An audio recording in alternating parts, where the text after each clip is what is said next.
السلام عليكم ورحمة الله. كلكم عارفين باللي كاينين احداث عالمية وكاينين مواضيع عالمية، يعني كدير ضجة في العالم، كاع العالم كيدوي عليها. ولكن غادي نقول لكم باللي كاين واحد الشعب اللي هو شعب عالمي، الا دار واحد الحدث غادي يسمع به العالم، سواء كان هذا الحدث حدث مفرح ولا كان حدث محزن، كيخلي العالم كامل يدوي عليه وكيعكس واحد الصورة بواحد الطريقة مبهرة اللي كتخلي العالم ما عمر ما شاف بحالها، ولا شي دولة عندها واحد الشعب تحت السيادة ديالها اللي قدر يدير بحال هذاك الشعب. كلكم تقريبا استنتجتوا اش من شعب هذا؟ طبعا هو الشعب المغربي العظيم. وهذا الشيء ماشي مبالغة من عندي. الحمد لله انا كنفتخر باللي انا مغربي وكنتمي لهذا الشعب هذا. شفتوا غير في الافراح ديال المغرب، سواء في المونديال ولا في اي حدث، كيفاش كيدويو عليه الناس.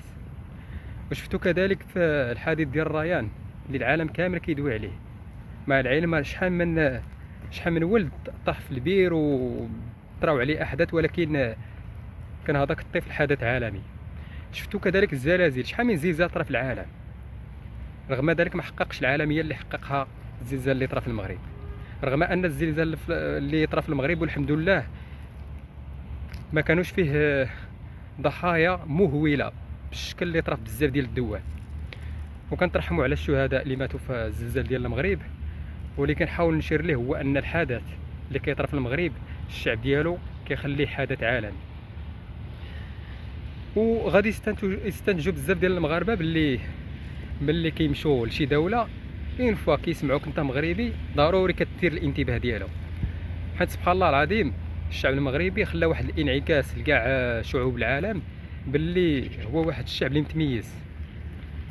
ونجو للحدث ديال الزلزال اللي طرا في المغرب، كلكم كتشوفوا ملي كطرا شي فاجعه في شي دوله كاع الشعوب كيبقاو كيتباكاو على الدوله ديالهم وكيتباكاو على الدول الاخرين ويصيفطوا لنا المساعدات، الا هذا الشعب العظيم اللي ملي سمع خوتو طرات لهم الفاجعه ديال الزلزال كلهم جاو من اقصى الشمال الى اقصى الجنوب، كلهم تجمعوا في منطقه واحده بطريقه مبهره وجابوا الكرم ديالهم.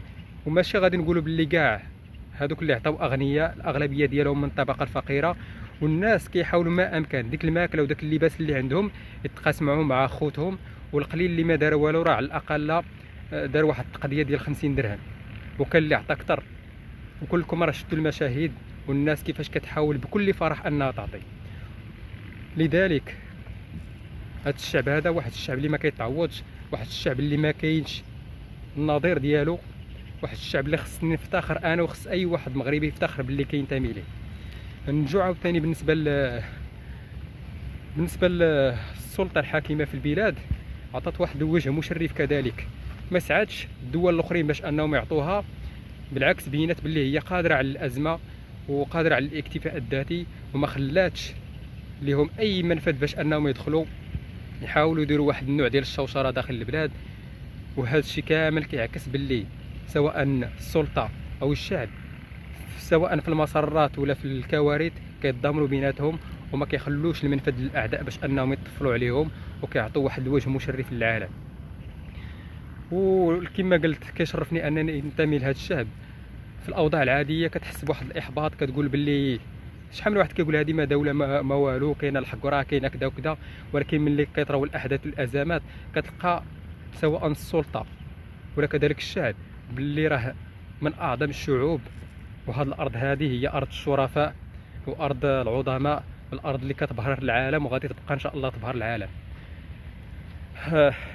كما غادي نختم ان شاء الله كما ختمت في الفيديو الفايت، كنترحموا على الشهداء ديال الزلزال، وكنتمناو الشفاء للضحايا، وكنتمناو الصبر للاهالي ديالهم. والسلام عليكم ورحمه الله.